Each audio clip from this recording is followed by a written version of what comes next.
Hey everybody, well, listen, I get asked all the time, what's your studio look like? And if you've seen any of my old stuff, I used to, back when we had a townhouse, I had a whole basement studio with an office upstairs.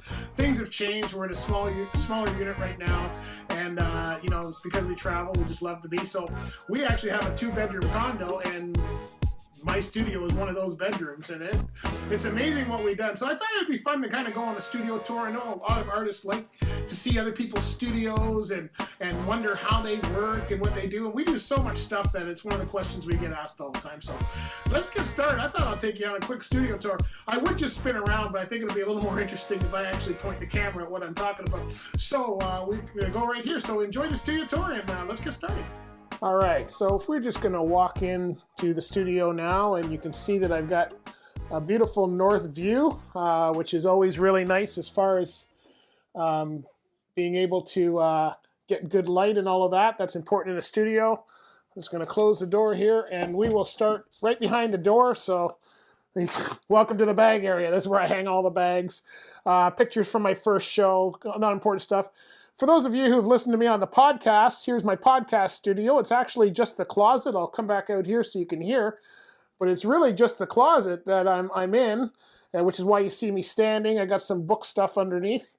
And what this does is I've got blankets in there so that you can, to help with the noise. I have an iPad already set up in there, which is where I read my questions, my mixer. You can see here, it may not be here, but right behind the pop thing here, you can see my microphone. Okay, and then headsets and headphones and all that, extra gear, all of that. So that's the podcast area. Again, that's just built right into the closet here. Storage up above. I know you really want to see that. Now we're going to go to the book section here. One of my favorite areas here is the books, and I've got my CD collection here. Not the whole collection. We got rid of it because of iTunes. Most of it we don't need, but some of the good ones there. Filing cabinet, cutting board down there. So this is the filing cabinet, cutting board on top of it. CDs, and then above here are all my reference books. I still buy books to this day. It doesn't seem to matter how much books you buy as artists. I always still like books. Some great posters and stuff from people. Got to make sure you keep yourself focused. Boulevard of Dreams here. Plaques. I got a lot of plaques and stuff from different parts. This was one story done on me about when I released my comic book back 2008. Another plaque on my solo show right here. This one here, for any of you guys who follow hockey, Don Cherry. I did a painting for his charity there, and that was given to me as a gift. And then, of course, we go over here. I've got a few more here. Road Today magazine, one of the first illustration magazines I worked with. Another article done on me, and some more awards. We come down here to the basic office. We're still standing in the same spot, by the way. But this is the office. So we've got our desk here.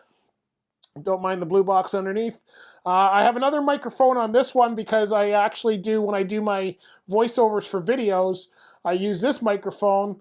I'm an Apple guy, so you can see I've got the big Apple TV there, and of course enough plugins for everything. So if we go over here, I'll move my chair for you here, and we are now into the artist drawing part.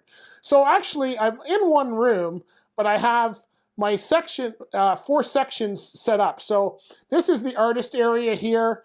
I'm not using it as much as I used to because I do a lot of stuff digital and I kind of move around a lot.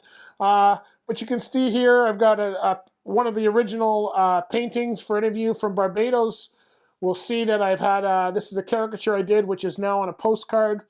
I keep a lot of inspirational quotes on the walls. Failure is not an option is one. And of course, this one has all of my artwork. Well, not all of it, of course, but some major pieces. I've got stuff up here by the talented Tom Richmond, up here in the corner, one of my favorite guys. Some of the pages from my comic book series. Caricature done by a friend of mine, Don Pinsett, out of Halifax. He did this at one of the ISCA conventions. Here's some of the illustrations that I've done for magazines and stuff. A couple other gifts. Here's that postcard. This is the same one that's on the drawing board. This is it here in color. I had one framed up. one of my favorite caricatures that I did of the Rat Pack. And then, of course, I'm an old Kiss fan, so there's some here of Kiss right here and other people. So we'll go over here. So that is, all this is basically the printing area here. So all my sketchbooks, there's a couple piles. I'm sorry for the mess. It's not really messy, but it always looks messy. And here is my paper supplies, frame supplies, extra equipment in the back, my printer, that kind of thing.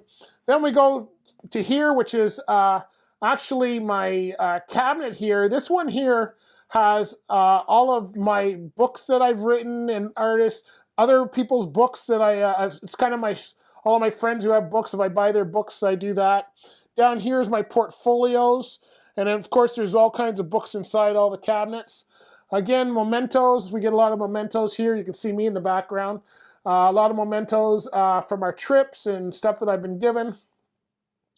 And if we go underneath here, of course, more books and storage right there. And so that's it. That's as far as we are.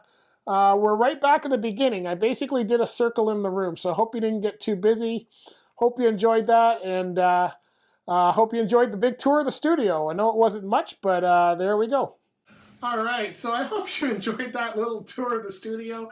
I could have, like I said, I basically just spun around, but you know what? It doesn't really matter the space. You know, when I used to have a giant 20-foot studio, like it had all this room, I had all kinds of easels. I was doing bigger paintings and stuff.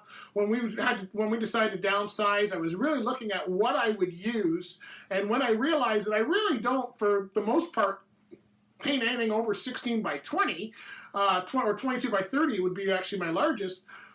I really don't need a 20-foot studio to paint 12 by, 22 by 30, and especially with digital now, geez, I need the space of an iPad. So what you do is, whether it's a bedroom that you're working out of or whether it's a part of a room, think about what you want to do. You want to keep things on the wall that inspire you, that especially for artists, we always think there's a better artist out there, and there always is.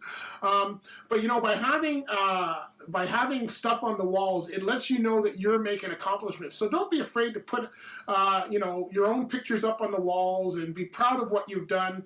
I've got a shelf that I call it the Hall of Fame shelf. I showed you where all my friends' stuff is and my stuff is.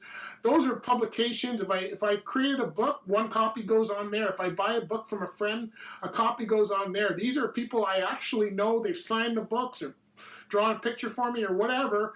Those are things that are special to me, and that's something that goes on that shelf. Reference books. So whatever you've got, just think about how your room, whether it's one room or whether it's half a room, think of how you create your art. And this way you don't want to have to put things away if you can. Leave it so you can leave things out. But you may not need a giant easel and all kinds of paints if all you do is draw in pen and ink. You probably only need a little bit of a corner. So don't feel to be professional or to have to be a talent that it's based on the size of your studio. Sure, a lot of the successful artists had giant studios, but there's a lot of us that are doing very well as artists, and we just have little corners of the room. So whatever is your corner of the room, I hope that you make it work for you, and I hope that little studio tour, as you can see, I've got one room, and it's in 4 different sections, basically, based on what I do, because I do podcasts and video and all kinds of stuff. So I hope that helps. I hope you enjoyed it, and I look forward to seeing your studio one day. Bye for now.